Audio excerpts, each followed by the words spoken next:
I did want to ask you, how do psychedelics fit into this whole journey of yours? There's got to be a story there. Yeah, I mean, I used to use them for hijinks with my friends. I used to have fun. We used to go to the woods and do all that. But until I used them as medicine, I would say in the past year, one of the interesting things about psychedelics is people don't realize that a lot of the times, particularly mushrooms, but different ones, they actually don't increase activity in your brain. They actually can shut down activity in your brain, right? So in your default mode network can start to shut down. And so that's where you have, your self-referential, kind of your ego.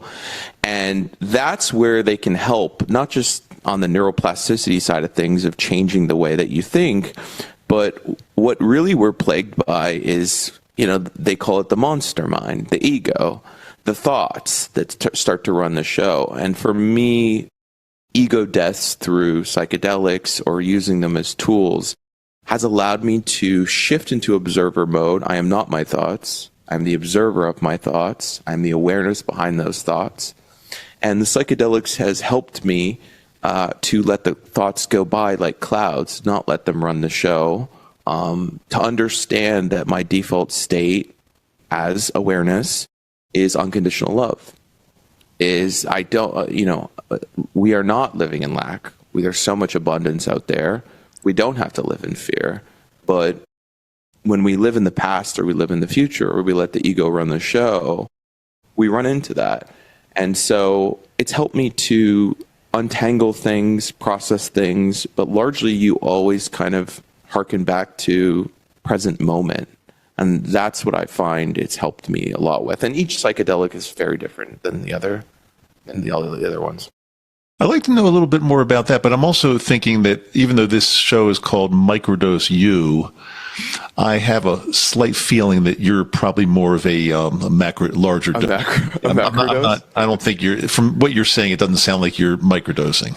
No, I mean, I actually don't microdose because I find that it gives me anxiety.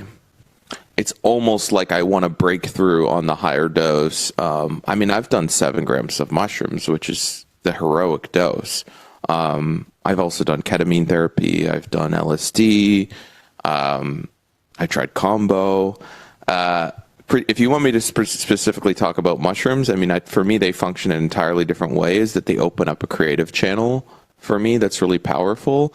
And I can write an album in like 3 days, and I kind of did before, because I had got to a present moment, had got to a strong place, had used it as a conduit to my higher self to kind of download the album. But I understand that people use it, depression, anxiety, and stuff like that. I find I kind of go all in on it with all the psychedelics. And I also try not to self-identify as someone who has depression or anxiety, because I have done that in the past. And it goes back to what I'm saying about the state of being. I mean, depression, anxiety are just future traveling or past traveling in your head. If you live in the present moment, there's no way that you can be depressed or anxious, because I'm just having a conversation with you right now and nothing else matters. It's just us.